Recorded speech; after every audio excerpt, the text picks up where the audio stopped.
ஆமா அது பார்த்தேன். அது போட ஆரம்பி வரேன். 9 மணிக்கு போவோம்.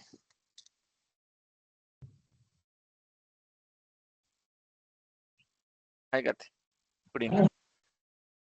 Hi. Just a second.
You're able to see my screen, right?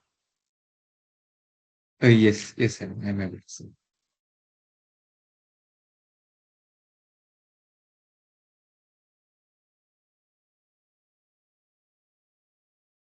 So last class we have seen why we need modernization and what are the scope and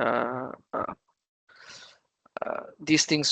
I mean, what is role of a developer and software? System admin and CXO and other things. So now we will see the some of the approaches. Okay, so what is actually these approaches is all about, right? So it is not like it's just a we need to follow only these approaches. No, that's not the case here. But definitely it depends upon the what is your criticality of your business and what client actually facing as an issues challenges in their mainframe legacy system. So based on which you can uh, provide them and different approaches. Okay, so if you take these are all the very common approach. So if you just go for any interviews or somewhere, they just looking forward for these approaches which you might have done, or they just like to know what is this approaches is all about. Okay, Mm. so if you take rehosting means rehosting is the replatforming, refactoring, replacing, retiring, and retaining. Okay. So we will see in detail what is all this. So what does rehost means? It's moving app assets to a modern infrastructure. So that is something. Replatforming slide cloud tweak to use the cloud benefits. Okay. Refactoring is modifying the internal code for scalability and DevOps. Okay. Replacing is you swap your legacy application into modern SAS or cloud solutions. Okay. Retiring is you remove your obsolete applications. Okay. Retaining is something like you do with the plan, okay, and then you revisit your plan because this application is not as we expect, right? So legacy is something like there are a lot of migration projects which has been taken place, and they cannot completely successfully execute the same application in a modern other languages and databases. So they go for a plan and then they revisit it again, and then they try to implement the solutions. Okay, so that is what is called retain. So we'll see in detail what all these each every approaches is all about. So the main idea of modernization is like we involve these kind of tools like microservices API. So now we need to connect to the external servers, right, through Mm. API calls and microservices. So this is cannot mainframe cannot exist on its own now. So we need a lot of things because there are a lot of other lightweighted applications which you can create on the other languages. Okay, so so it definitely the data from mainframe need to be sent out. Okay, or we need to call other services, or from other modern web-based application, UI-based interfaces, they call our backend to retrieve the data. So there is an exchange of services between mainframe and other things. So that is really needed. Then your DevOps and CI/CD, because this DevOps and CI/CD is, it's way back in other modern applications. They try to deploy their solutions in an even faster way. They test it faster, and then they deploy into production. But mainframe is not like that. So definitely we need to make sure that our mainframe is able to adapt to this DevOps and CI/CD. Then cloud native platforms, like definitely we cannot run the data which we have only with mainframes. So there are a lot of other cloud based tools which you can use it to develop the other modern dashboards and other things which is really needed for the business. Okay, so we need to transfer data, so we need to pass our db data to the external cloud based services. Okay, then at last, AI and machine learning. So this is something which is growing very fast now. So where they are trying to use these AI facilities and machine learnings inside mainframes. Okay. So that doesn't mean that you can run your complete batch using an AI. No, that is not the case here. So what is agentic AIs and machine learnings can do on the mainframes is like there are certain things which is being handled manually, which can be automated, or you can use an AI interference. Like for example, you do some regular patching of mainframe applications, servers, and other things, right? So for those kind of things, you can automate things using AI. Okay, or you have some front end applications where you're retrieving data from a backend and just providing it to the front end or mid layer, right? So those kind of Mm. solutions where you can use agentic AIs which could replace your COBOL programs and things by just searching your database and just getting back the data. Okay, so those kind of things you can implement using agentic AIs and machine learnings. Okay, so first we will see about rehosting. So what is rehosting is, it is called as a lift and shift. Okay, so what is this is move without major code changes to your code architecture. That means that you know you have COBOL code, right? So what we do normally, Mhm. we compile the COBOL code, we generate the load module, and we execute it on the mainframe server, right? So this is what we are doing it, right? So now if we can migrate this COBOL into a micro focus COBOL, so that will not actually change much of your code. Okay, you can just use your COBOL 85 as an micro focus COBOL. Okay, for that you just need some import libraries and other things. Apart from that, your existing all your divisions and other things, so your code can be like that itself in your micro focus COBOL. But that micro focus COBOL can be compiled in another server, Java based server, and then you can compile using a Java services to create a load module, and it can be executed on the Windows server or Linux or other servers. Okay, so likewise you can do an rehosting of your mainframe application. So we can, it's an option. So if it's easy to do your migration, so it is bit faster. Okay, so this is the process, we call it as a rehosting. Okay, this is ideal So for here quick we are, migration. Yeah, yeah. yeah, yeah. So here we are just moving the code to something like a micro focus COBOL where it has access to maybe Linux servers or something like that. Is it? Yeah, you can compile that micro focus COBOL into a load module in an Windows based server, which can be executed on the Windows based server or Linux Okay. or Linux. So see how you have Java application, right? You have Java code, right? So that is being compiled and it is executed on the Windows server, right? So likewise, Mm. this COBOL COBOL code can be converted into mission code using the micro focus compilers, which could generate a code which can be executed on the Windows or Linux or something. Okay. Okay. So there you don't change the business logic of your code. So your performance will stay, your looping will stay, all those things will stay. Okay. But only thing Mm. is you just need to import few libraries which could be able to compile that code. Understand this? Okay. So this is very, what to say? I'm if I have a code of 500 lines, I just create a micro focus COBOL code of 500 lines with some small changes in the libraries and other things. That's it. Okay. But to change into Micro Focus COBOL, will there be tools like Yeah. just We normal? have tools. No, no, we have tools. We have tools which you Okay. can use it. Okay, but it doesn't require any much change on your COBOL side code. Okay, so it's Mhm. faster to migrate it. Okay, even you can use Okay. Copilot. You can just ask, you just give a COBOL 85 source, and then you ask to generate a micro focus COBOL. It will be able to generate it. Okay, it will not change anything. It will not change your divisions and other things, but it will add some few libraries which could able to compile your source. Okay. Okay. So this is ideal for quick migration with low risk because I am not touching anything on the business functionality of my code. Okay, because Mhm. I'm not changing anything on my business logic of my code. Okay, so it is quick. Okay, but the process, it's a faster deployment, cost saving on the hardware because I am reducing the load on the mainframes where I am saving cost. So it's fast, and it is even faster deployment because I do not change anything much. Even the migration will can be done very fast. Okay, and the cons is like it is limited modernization, potentially compatibility issues because actually, see, I am trying to execute my COBOL program on an Windows server. Okay, but I'm Mhm. not changing anything. The business remains the same. So I'm still have some dependencies, and I'm not able to modernize completely, where I cannot use much of my DevOps logics or CI/CD pipelines and other API things, which is being still a problem in the legacy code. So my source is not that much compatible with using limitation to the modernization. Okay, Mhm.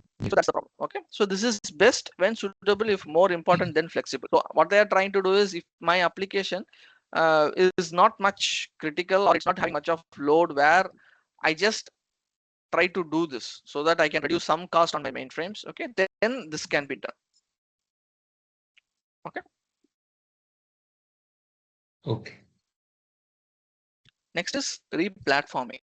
Replatforming is something like, I have a mainframe server platform, okay, which is having databases, which is having the online queues, MQs, and other online services and other things. Okay, now what I'm trying to do here is like, I just download my data from my mainframe server to an cloud-based server. Okay, and then I can build my application on the cloud-based server using the data which I have migrated from the mainframes to the cloud. Okay, so what this will help is like, it will help in a lot of processing because mainframe, if you take mainframes, there is a lot of things happening on the data which is having enormous data, and I cannot do much use of the data because if you try to generate any kind of reports or any kind of information which you want to do some statistics on what kind of customers and what they're trying to use on my services and what is really they are looking forward, right? So those kind of things I need to extract from the transactions or from the user, how they are using it. So those kind of things I cannot do it. See, for example, I'm launching a mobile app. Okay, I'm Mhm. giving it to the customer and he is trying to use it. Okay, but when they are trying to use this, I don't have a clear statistics of how many people used and what they are trying to use on the mainframe side. Okay, so that's Mhm. where, if that data is being used, transferred to an cloud based database, you can create a very good dashboards. Okay, you can create a lot of statistics reports using Power BI and other things. A lot of tools are there, so which will able to uh, give a much better understanding of your data, the statistics of your data. So those kind of replatforming will help in growing the business, and it's not stuck on the mainframe itself. Okay, that is something like this. We can do a lot of other things also, like I'm shifting few of the my microservices, or I'm changing all my CACA screens to a front-end based screens which is going to run on cloud. So those kind of things we can do it. So that is called as a replatform. So This in the NA, replatforming, mhm. are we moving the code or like some No, no, applications no, we are no, moving no. or We, database we we are are moving? moving only the data, DB. Only the data. Okay. Okay, so this will help to do a lot of things on the cloud side. Okay, for other purposes. Okay, and it is Mm. also we can create new applications over there, and we can try something based on that data. You can create application, so whatever it is. So main first part is your data, because applications are running based on your data which is there. So the data which we are going to migrate to a cloud native services, and then I'm start trying to auto scale that, or I'm trying to provide some applications and things which can create on the cloud platform. Okay. Okay. So the process, like, it improves performance and cost efficiency, because see, when you take mainframe DB, right? So there are a lot of tables. You have extract tables, you have main tables, source tables, and then your views are there. So there are a lot of things are there. Okay, but Mm. the same data is being replicated for different purposes. Okay, but so those things we can, wherever we need those extract tables, right? We can convert into a cloud native DB. We can transfer this, because these extract tables are mainly used for some statistics or reporting purpose and other things. So those are mainly created for those purposes. Okay, without any actual because and those reports are very old way of reporting. It's not that much user interactive, or you cannot play with your data. So for those kind of Mm. things you can remove it, so and it will reduce lot of uh, storage cost on your mainframes as well. Okay. Okay. And the main cons is that here also I'm not completely doing anything. I'm still my main data is residing on the mainframe. Okay, so Mm. whenever my application runs or things, it changes the data, so again I need to sync it to the cloud native. Okay, so still Mm. I'm retaining a part of my legacy architecture, so that is the thing. Okay, but this is suitable. See, that's what these are all some of the things, the replatforming. I'm just giving one of the examples where I'm just trying to explain you that we can do these kind of data transfer into a cloud native. Okay, there you can Mm. explore a lot of other things also in your replatform. Okay, for example, other things is like, there is a lot of kicks based screens are still used on the mainframes. Okay, so Mm. those screens can be migrated to a Java based screen, front end screens, and then it can call a microservice in your backend to fetch your data. So those kind of replatforming also you can do it. Okay, and this is good for middle ground for granular model. That means granular model. That means that you have already your data, so you can build your application also based on your needs in cloud. Mm. Yeah, parallelly, I'm saying that, see, what is this parallel things will help, right? You can still maintain your legacy and still it can run on it, and you can pilot few things on the cloud based new application also. And then if it is more suitable and it is running exactly what I'm expected in the legacy, I can just slowly cut down my legacy and then I can shift it to the cloud based. So all these approaches will help to just start the migration, and then slowly pull out the all other things as well. So if it works, how it works, so Mm. depending on that. Okay, Okay. next is refactoring. So refactoring, and what we are going to see in this course, right, we call that as an in-house modernization. So both remains the same. Okay, so something like I'm rewriting the code internally for performance, security, and DevOps. Okay, so that means that I'm able to, because now if I use a different version controlling tool like Git. Okay, I have an Mm. option that I promote, I take the sources from my legacy system to the outside world, right? Git, it is moving to the Git. Okay, Mm. from there I can use a modern IDE where I can do my day-to-day activities on the COBOL programs and updating the codes and everything. Okay, same way, using those sources I can do other analysis also. Like, if I want to migrate, see, I have 10 systems in my banking application. Okay, now Mm. all the 10 systems sources are migrated from the changeman libraries to the Git based version controlling. So now I have all my 10 systems sources, all my COBOL copybooks, DCL gens and programs and everything. Okay, now using modern IDE, I can do the development. I can use the modern build DBB, and then I can generate the load module on the mainframe, and then I can still run my application. Okay. Now, Mm. using these sources, right, I can try to do some analysis. I can do some POCs. I can analyze my system, and then I will try to create a Java based application using the same ID. Okay, using IDC itself, you can create Java based application as well as mainframe based application. Okay, you can develop both, because IDE is something which you are going to just, it's a like kind of an ISPF, right? So it's just, you can use that to even develop a project in Java also. So that's not a problem. Okay, mm, so now I'm just trying to just create a, I can understand the workflow, I can understand the data model and everything, and then I'm creating the application in using in Java or Angular or Python, whatever may be the language which suits better.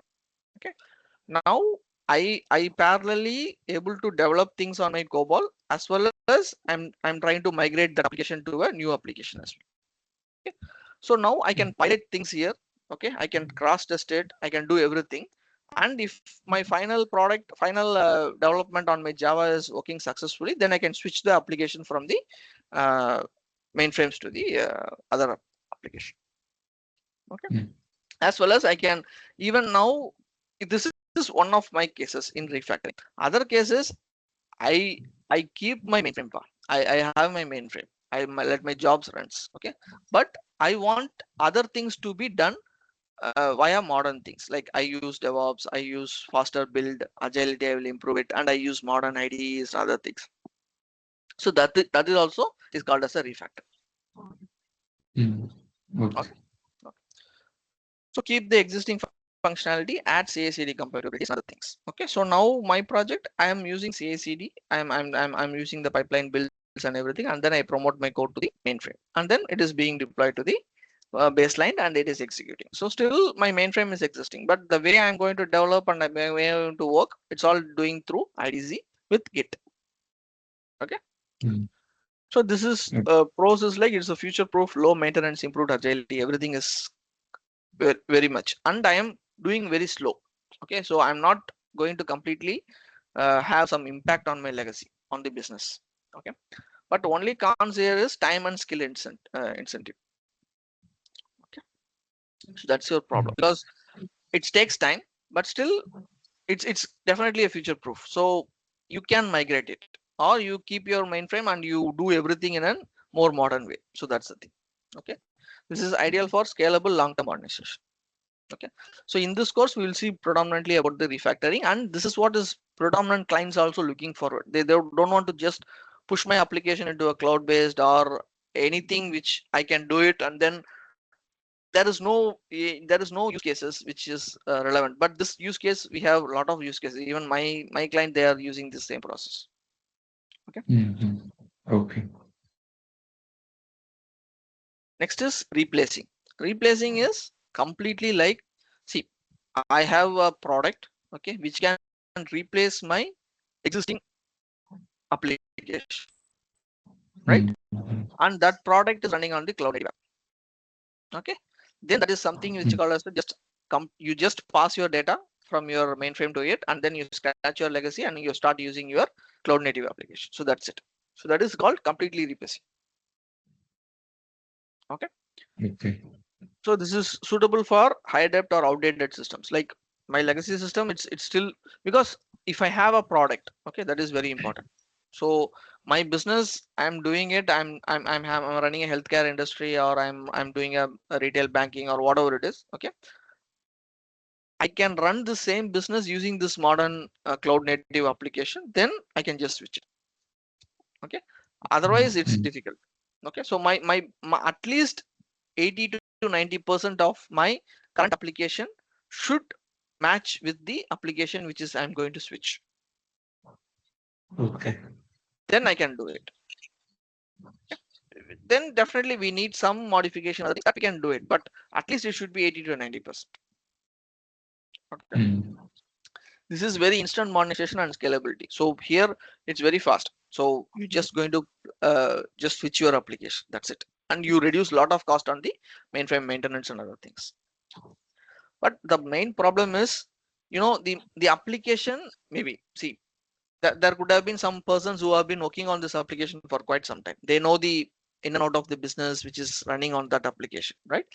But mm. if you're going to switch this to completely to a cloud native application, definitely, if you ask me to work on a cloud directly, I will not be able to do that, right? Really, because I need to mm, train it or something. So that is only one problem we have, because after moving to cloud, if there is some problem in the application, okay, the customer is mm, mm, complaining that I'm not getting this, and or I'm not able to work on this, something like, then to rectify that, I must be retrained very fast.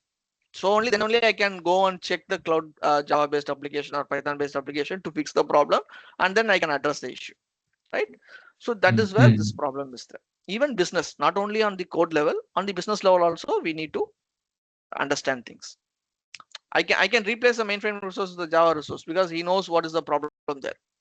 Okay, but he don't know the business, Mm. right? Yeah. What is happening on that application? So he also need to be trained. So somewhere the training is required, cross skilling is required. Okay, Mm, mm, mm. so this is often So part of here, yeah, yeah.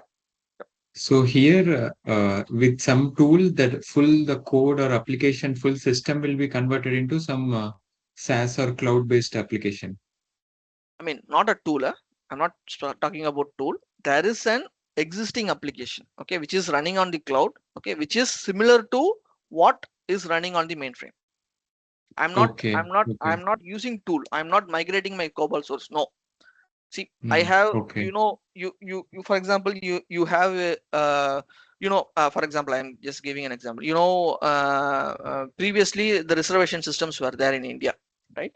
So Mm, where mm, mm, you just go to reservation office and then you book your tickets, right? So that was the initial mm, stages, right? You stand mm, by queue and then you book your tickets, right? There you see a mainframe screen. So that is actually a mainframe screen. Okay, mm, mm, so mm, that is also running on mainframe where it has datas and everything, and then you're booking the ticket. Okay, mm, and then that was actually completely changed to an IRCTC where you have mobile based applications now, right? mm, mm, mm, And even in, if you go to the reservation offices, they don't use that old screens. It's a modern web based screens are there now, UI based screens. Okay, so this is something mm, where they didn't take the existing COBOL or existing mainframe programs and then they didn't migrate to create these apps and the other things. They just created an application completely on the Java or Python on the mobile and the web based screens, and then just scratch the mainframe. mm, mm. Okay. So, Okay. so there is no conversion. There is no conversion of your COBOL code to any other things. It's just a new app which can serve the same business which you're running on the mainframes. Okay. Yeah. Okay, so that is called the replacing, complete replacing. Okay. Mm, mm, Next is retiring.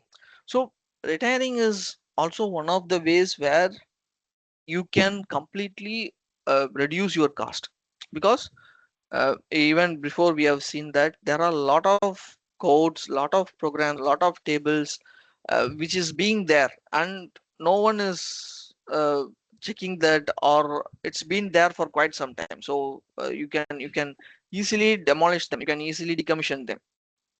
Okay, but mm, no one is taking ownership to do that, because that's a lot of dependencies and we need to check completely to do that scratching. Okay, so this mm, is, if you can do that, then that itself will save a lot of cost on your mainframes. mm.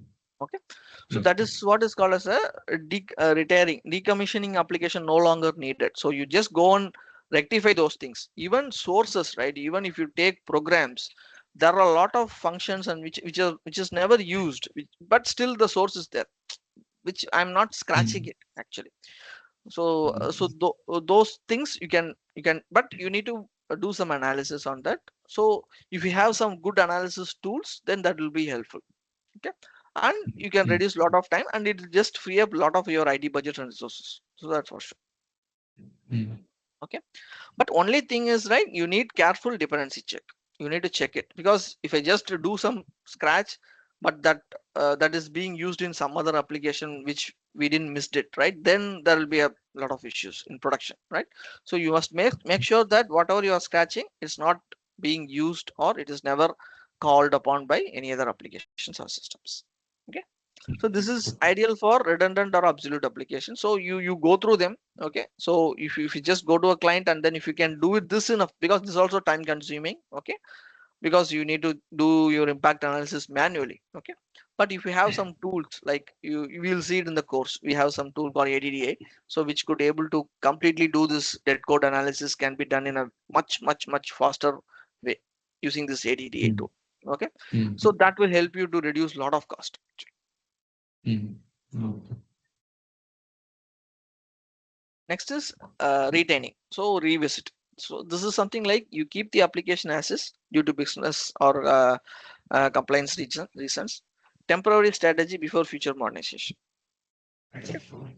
So this is something like I'm creating a roadmap for modernization. Okay, it can be anything. It can be migrating to a cloud based, or switching your application, or you do your impact analysis and then you start creating a new application. Okay, or you want to migrate it your sources, right? See, even in our case, right, first they try to transfer the source from mainframe to the git bitbucket. Okay, Mm, uh, then they started the migration, and then we from every subsystems they migrated one or two subsystems. Okay, every system they migrated some of the subsystems to the git bitbucket. Okay, and then we started using the idc, and then we use bitbucket, and then we started developing. But what is the problem in git bitbucket is it doesn't have an CI/CD process. So for that you need another server, Jenkins server. So if you start build your source, it will go to the Jenkins server, and then just send from that Jenkins server, it will connect to the mainframe to compilation process. Okay, so you need to mm, maintain two different things. You need to use Git Bitbucket as well as for the Jenkins. Okay. Now mm, what they thought, okay, this is going to be a bit more overhead, so we will try to do it in a GitHub. Okay. GitHub has GitHub Actions. GitHub Action is an inbuilt process in the GitHub itself that will do the CI/CD process. You can build your pipelines and CI/CD orchestration using GitHub Action. Okay, mm. that doesn't require Okay. any Jenkins server to run your jobs or to connect to the mainframes. Okay, Mm, so they finalized that. Now they are completely migrated all my we have around 13 subsystems in my system, so all 13 are migrated to the GitHub. mm, mm. So Okay. that is something like a temporary strategy. I'm trying to do it, but it may fail. Okay, I need to pilot Mm, things, and I need to revisit the plan, and then I need to see what is more suitable for this version controlling in Git, whether it is GitHub or Git Bitbucket or GitLab, okay, whichever it is. So I need to choose it. I need to look upon the licensing cost and other things. So at last I finalize one thing and then I do it. So that is what is called as a revisit and return. Okay. mm, So this will actually give a good stability on my migrations, and it will avoid disruptions, and it will be future proof as well.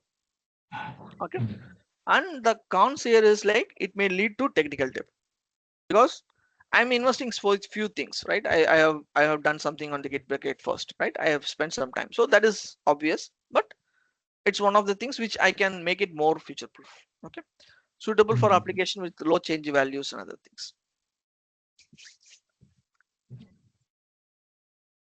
So this is the main approaches. Okay, so whenever you just go for any interviews or something, this is something which you can explain it to them, so that you they can understand that you have a much idea about what is other these kind of approaches which is there. Okay, mm, so now we move into application modernization. So when you say application modernization, so now I'm going to do some refactoring, in-house modernization of my application. So what I'm trying to do is I will keep my mainframes. Okay, I am trying to change the way of my software development life cycle. Okay, not I'm not going to stay on inside my mainframe. I'm just coming out, and I'm going to use a lot of other tools as well. Okay, so for that, first is like you do your development via an IDE. Okay, mm, not like old way of ISPF and change my edits and everything. I'm going to do it in a different way. Okay, and for my source code versioning control, I'm not going to maintain in the mainframe tools, okay, which requires a lot of cost on maintaining the tool and everything. So I will go to my changeman or endeavor or SLM, whatever it is, and I'm going to use a cloud based repository, which is going to be GitHub. or Git Bitbucket or GitLab or mm, so if I'm going to choose this, then I need some build process because now my build and everything is happening on the mainframe itself. Okay. Now I need a different build. So for that, I have some tools which was created by IBM. So that tools will help me to build. Okay. And not only that, you want to use that same tool. You can even write your own scripting things, which will actually, it will actually create a JCL for you and it will generate a load module. That's it. Okay. mm, You can use an IBM based tool or you can write your own script using JRudy or Groovy or whatever it is, maybe the scripting language. Okay. Packaging and deployment. This is something which now we are currently handling through the manual process, right? You know, when you're going into production, right, you create a release change using ServiceNow and someone approves mm, your change and then you add your implementation task there, whatever it is. You say that you create this application on the control M or CA7 or you modify this application or you add your packages there and then your JSS components and everything they deploy it and everything. So that process is now completely a manual process, right? That mm, you can use a lot of tools like UCD, Urban Code Deploy or IBM DevOps Deploy. So that will help you to do this packaging and deployment process. Okay, which is part of your DevOps. Okay, so this okay. is how you are going to change the way you are going to work on your legacy applications. Mm, Okay, so this is what it is. So if you say code development by IDE, I'm going to change from ISPF to an other IDEs like IDZ or Zubi Explorer or VS Code, whichever suits. Okay, VS Code is an open source. Okay, even Zubi is open source, but IDZ is a licensed. So whichever you prefer, you can prefer it. mm, Okay. Likewise, for source code version control, you use Endeavor, Changeman, LCM or SELM, right? To a Git based repositories. mm, Okay. Then for compiling and building an application, we have been using JCLs, right? Where you run it and it will mm, create the thing. Now we are going to use this process through Groovy scripts or JRudy. There are a lot of other scripting things which you can use it. Next is for packaging. What is packaging? You have your what to say? You have your copybooks, you have your maps, you have mm, your programs, right? So these are all different PCPs, PSPs, DBP. So these are all different kind of uh, sources which you package and you deploy. No? That is the packaging. Okay. So this mm, you can create an YAML file which can be used by your pipeline CI/CD orchestration to define your packaging. Okay. So that is what is called as the package. Okay. And for deployment, we use normally your changeman, right? You promote your codes. mm, You promote from your lower level to the system level and then to the baseline production level. So likewise, here you use UCDs and IBM DevOps deploy. So that will actually you can create a workflow using this UCDs and IBM DevOps deploy. So that will actually say you need to promote all your packages or you need to copy the load. It's not promoting means it's actually a copies. You copy your load lib from your development region to the pre-prod region and to the production region. Okay, so mm, this is the same thing. You are going to target things here and then I need to make a new copy, so I need to uh, make my CACS regions, the kicks regions down and up. So these are all steps which you create using this IBM DevOps tool. You will see it in a separate class. What is IBM? How IBM DevOps deploy works. Okay. okay.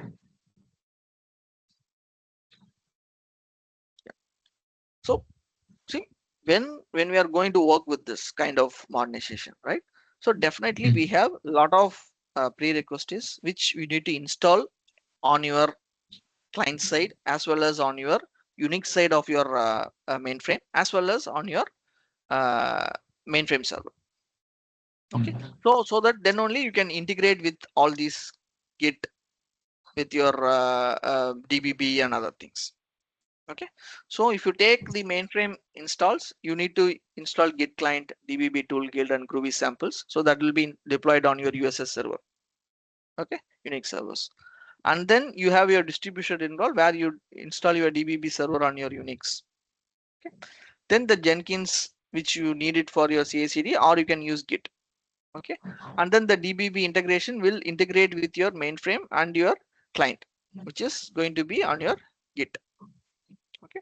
Then you have your Jenkins server plugin. So see, these all things, as an application developer, I'm not much involved on this. This will be taken care by your system admins and the system architects, where they install all these things, whichever it is required. Okay. But Okay. to just to understand, so these are all things are required to do my complete process. Okay. Now what I do is I clone the repository into my IDC. I start my development. I push my code into the Git repository again back to the main repository, and then from there I build it. For building, I just click on the mainframe build.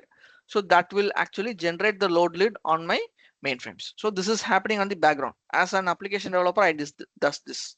But behind the scenes, there are a lot of these installations and things which need to be happened, and we need to do some connections because you have your mainframe server. It has a different IP address, so I need to transfer my data from the Git source to the mainframes, and then it need to start build the load module and everything. So for these purposes, you need to establish these connections and other things through the all these installs and other things. Okay.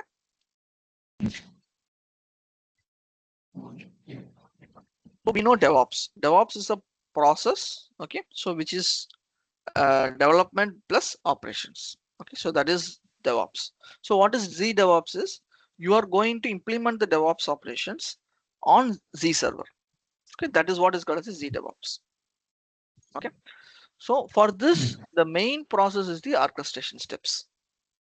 Okay, this orchestration steps can be created by your Jenkins or GitHub Actions or GitLab CI or Azure DevOps. So these are all different orchestration CI/CD processes which you can suggest and clients can take it up for their business needs. Okay.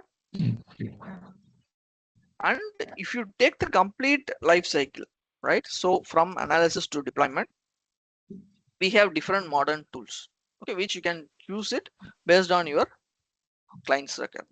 Okay. See, for example, if you want to do analysis, now how we do analysis, we normally go and you check your program, or you manually go through the flows, the jobs and everything. Okay. For that, we have something called as an ADDA. So ADDA is an IBM product, and WASI analyzer is an I think it is Azure based analyzer. That is actually okay. So these tools will help you to actually go through the dependencies between your jobs, applications, your maps, and everything. Okay. So this will give a much faster understanding of your system, even for a new people who are coming to the mainframe application. They can easily understand the application using these tools. Okay, we will see in our course the ADDA tool. Okay, but it will be similar if you choose other things also. Not much difference. Okay. Then if you take IDE, we have IDZ, VS Code, Zuvi Explorer, WASI, Code for Z, EDC. So there are different lot of other tools in the market. Okay. So whichever suits for your client and customer needs, you can choose it. And it all works in the same way. So you are going to connect to the mainframe. You are going to clone your repositories from the Git, and then you are going to do your edit, and then you are going to view your files. You are going to view your jobs. So all these things you can do it through the IDZ or Zuvi or VS Code, whichever it is there. Okay. Then if you take source code management, you have GitHub, GitLab, Bitbucket, Azure DevOps, or whatever it is. Yeah, you can choose any one. And for building purpose, you have DBB, Endeavor Bridge, and custom script. So I have told that it is not only that you want to use DBB, which is a licensed product from IBM. You can even write your custom scripts if your if your team has a capability. Okay. Then for testing purpose, we have something called Z unit test or ZVTP. So Z unit test is part of your IDZ. So IDZ itself will provide this Z unit test. Okay. So which you can use it for test automations in development regions and other things. Then for deployment, you're going to use UCD or DevOps deploy, or here also you can write your own custom scripts. Okay. So this is your complete Z DevOps orchestration. Okay. mm, So we will see more how we can compare this ISPF is a modern interface of your IBM DevOps, IBM Developer for C. Okay, it's very mm, simple. It looks more like a normal Windows based tool. Okay, and it is very easy to navigate between things, because those things, if you use ISPF edit, right, so there it's predominantly your uh, function keys, okay, to navigate them, or you need to use find all or replace all. So those things, right? And mm, even for example, if you are going to create a new program, right, if you don't have these kind of modern IDEs, right, you what you normally do, you just copy a existing program and then you start changing things, right, for your yeah. functionality. There you create a lot of new paras, you call them from, perform them from other paras and everything, okay, you write it completely, okay. When you do your first compile, right, at least 100 errors would come. That is all not because of your functionality or something, it's all because of your typos, okay. Mm, You have your working storage field, you'd have taken it and you'd have just misspelled one of the letters, alphabets. You'd have given a mm, perform and you are given a perform a para name, so that para name and what you have written it down, it will be different, okay. You would mm, have written a if statement and you would have forgot a end if, right. So mm, you would have forgot the dot. So this will come as an errors, right? But mm, if you use this modern IDEs, right? I'm 100% sure that first time when you compile, you will never see a single error, because mm, all these typos and all these references between your paras and other things, end if, evaluate anything, you will get it as a warning and error. So you can easily fix them. Even if you write mm, something on your area A or area B, it shows errors. Okay. mm, So you can write a complete program without any errors on the first shot itself. Business logic, definitely when you do it, changes, unit test, that is all different. But these typos and other things you can avoid in the first time itself. So that's how this reduces your lot of efforts and time. mm, Okay, and even for analysis purpose, if you have 5,000 lines of code, 10,000 lines of codes, switching between F8 and F9, it's very difficult. Here you can do it through find options, Control F, you can find it and you can just go find all and things, and you can use hyperlinks, and you can open a copybook from your program itself. So there are a lot of things. So we will see all those things in our IDC session. Okay. okay. So this is Zuvi. So Zuvi is more like a desktop version of your mainframe. Okay. Mm, So if you take Zuvi, it looks like an VM, virtual machine, which is just like replacing your ISPF as an virtual machine. Okay, where you mm, can use different tabs to open your jobs, your files, MVS. Even you can use 3270, everything inside your Zuvi. So this is a kind of an virtual desktop. Okay. okay. We will see Zuvi also here in this topic, and we will see some demo sessions of the Zuvi also, how it works and other things. Mm, So modern build. So we will see in detail what the script is all about. Okay. So this is a small script which actually executes and submit your JCL, the run JCL, linked JCL. Okay. This mm, is a Groovy script. Okay. I will explain this when we come to DBB. Okay. So see, mm, it uses the source library. It uses the this is a compiler DS, and see even here you create. It just look like a Java code. Okay. So here mm, you can see that I'm using this IGYCRCTL. Okay. mm, So and I am using all the systems and sysins palms to your my JCL and everything, and I can get back the return code from the mainframe, and I can do compilation successful and everything. I can write this own script. Okay, I will explain this when we are seeing DBB. Okay, dependency okay. based. So dependency based build. So it's a modern build tool. Okay, this provides compatibility to build a traditional ZOS application written on COBOL or PL bar one or assembler. Okay, and it's a scripting language based automation capability that can be used on ZOS. Okay. And DBB is a standalone product that does not require a specific source code manager or pipeline automation tool. Primarily, it helps to compile and link it to your ZOS application.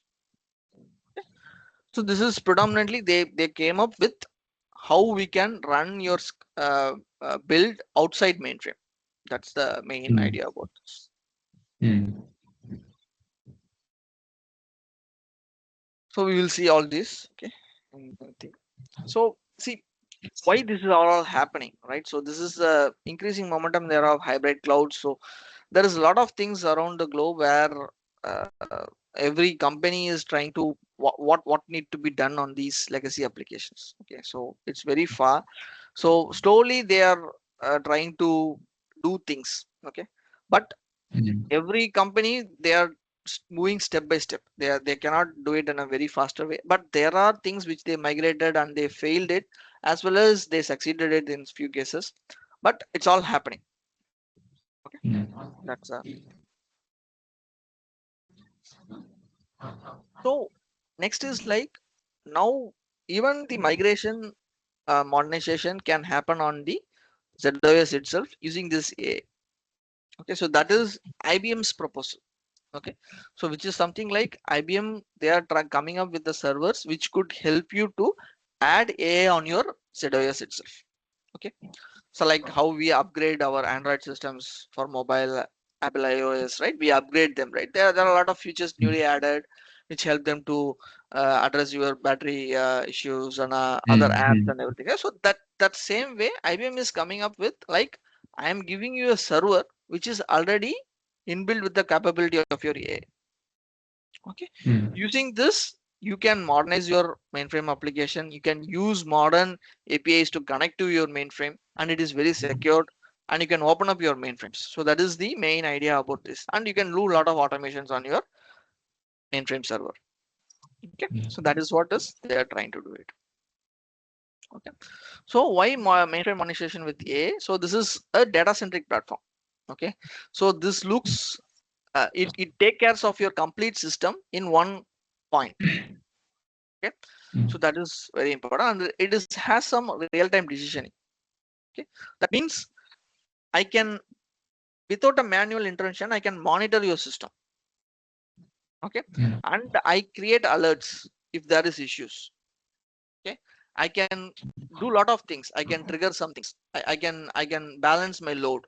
So likewise I can support real-time decisionings on your mainframe servers. That is one thing. Then it is cyber resilience. So that means that it's very safe.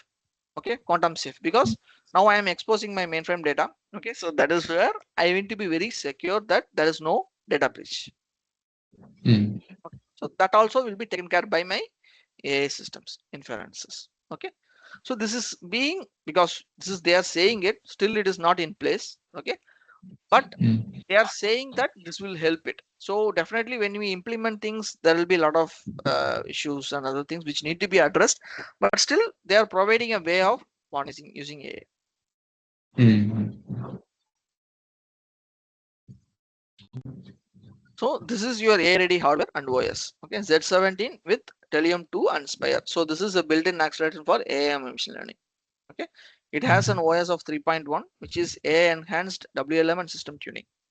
Okay, main thing about my mainframe is like my system is fast and it has a lot of capabilities and a lot of space and which is available, but it is not managed well, right? So even in my DB there is a lot of cleanups can be done, a lot of data, what to say, you can partition your databases so it will be much faster, right? So those kind of things you can use these AI methods to fine tune my data model and other things.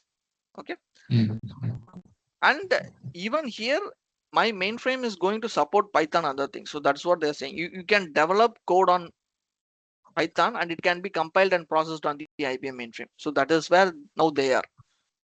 Now what they are mm. saying, you can develop in COBOL as well as in Python. Okay. Okay, so that's the Z17 which system which they are providing. Mm, So in AI itself, okay, they are trying to provide some tools, modernization tools. So Watson X is the tool which is developed by IBM. okay, which you can use it in different ways, like watsonx code assist for Z, watsonx assist for Z, and AI ops and WLA. So these are all products which is available on AI driven modernizations. Okay, so this Mm. watsonx code assist can be used for migration of your COBOL source, okay, or you can use it for COBOL analysis, or you can even use it to write your COBOL code. How they are writing it using Copilot now, Java codes and other things, right? You can do it through Mm. watsonx code assist. You can create your COBOL programs, you can through prompting. Okay, Okay. likewise watsonx assist for Z, this is the kind of an uh, chat gpt copilot, right? So it's a chatbot for Mm. operations and other things, for onboarding things. For example, I'm a new resource who have been joined the company, right? So now Mm. I can just trigger my process through this watsonx assist for C. So I just chatbot, I say that I'm a new resource, please create my user ID, rack and everything. So then it starts creating your flows and everything, and it will automatically create your user IDs and other things. Okay, Mm. so those kind of tools can be created using this watsonx assist for C. Okay, then for AI ops and WLMAA, it's a proactive tuning, and any anomalies detected on your ZOS, any performance downs and everything can be captured using this AI ops and other things. Okay, this they are saying that this will reduce a lot of manual efforts, and you can think of a lot of automations on this. Mm. So in this course, we will see watsonx. So how watsonx code assist will work. We will see a demo of it. Okay. So we don't Mm. have a license of it, but we can see the demo. We'll show you how this Watson code assist will work, and then what is watsonx and everything. Okay. Okay. So what is the benefits of watsonx code assist? It's less time on modernization. You can do conversions and other things. Increase developer productivity by just prompting, and you can write a COBOL code. Okay. Less risk and cost. Okay. Avoid skill gap. So even the person who doesn't know COBOL can write a COBOL program. So that is what they are trying to come up. Mm. Real world impact is right. 30% fast code modernization via AI. So this is saying that there is 10% quicker instant resolutions and 50% faster patching up things. Okay, enhanced fraud detection and SLA compliance. Okay, so that is the main idea of using these Z17 with ZOS 3.1. Mm. Business benefits it, you can accelerate innovation and shorter time to market, improve developer productivity and talent onboarding. Okay, cost efficiency through automation and optimization, static edge for AI hybrid enterprise transformations. Okay, all these things will come together. If you're even if you want to modernize, you can suggest your client for this Z17 and the ZOS 3.0. That is the marketing strategy which IBM is using. Mm. So if you want to really go for this, you upgrade your server. So Z72 and OS 3.1. Okay, this has all these AI-enabled frameworks, deploy AI tools, pilot use cases, and you can do all these CI/CD security, everything you can do it on this. Mm. So modernization goals, right? So why we change, right? So it will improve developer productivity, accelerate time to market, enable agility and DevOps adoption, low cost for operation and licensing. And main thing is like it supports Java and modern language alongside with COBOL. So that is what this AI based things will help you. Okay, and it will definitely Mm. prepare for your talent transition, aging COBOL workforces. That is true. That is one of the biggest problems now, because everywhere the people who have been working on the mainframes in onshore side, they are all retiring. So they are very much worried about how to continue with the business and application changes. Mm. Okay, so this is how you can go for the tools, right? So you have IBM Developer for ZOS, which is Agile ID and DevOpsing tool. You have IBM Application Discovery and Delivery Intelligence, which is called as an ADDA. So this is a very good tool. I'll just explain what this tool can do. Okay, so Mm. if I gave my proposal to clients, because now there are a lot of innovations and a lot of things happening, so they ask everyone to give some ideas. So I Mm. gave this ADDA as and one of the idea, and even clients were very eager, and then they asked for a demo, so I just show them. and then they are happy, and then they are saying that, but this is involving some license cost. So they told that we will try to get some pilot ADDA solutions, and if it very effective, then maybe we can get the complete licensing of that. Okay, they are trying out. Mm-hmm. Okay, that's all. Okay. Then IBM Z development test environment. So this is also a testing automation tool which you can use it. Okay. Then IBM ZOS Connect EE. We will see that in this course. So ZOS Connect is an API development process, mid-tier process. So that will help you to create and configure your API connections, which is the old way is different. Okay, so this will be a more centralized path to connect to your mainframe. So this will avoid a lot of security things will be enhanced. We will see what is ZOS EE and how we are doing it and everything. Okay. Then Java and IBM C. So that is how you can compile your Java sources on your mainframe server, which can execute your Java programs as well. IBM C Service Management Suite, which is a monitoring and automation tool. This is something which is used by the system admins for their purpose. Okay. Okay. The operational logs and data analysis, that is also will be used by your operations teams for real-time monitoring and problem predicting and diagnosis. Okay, so but we will not Mm-hmm. see all these tools. We will see ZOS Connect, we will see ADDA, we will see IDE. Okay, so those things we will be able to see. Okay. So this is some of the case highlights, like some of the insurance clients, they what is their goal is to boost development efficiency and enable Java development. So this approach will actually enable 85% of core banking on IBM C. Okay, so the outcome is like they can execute Java based transactions on the mainframe servers.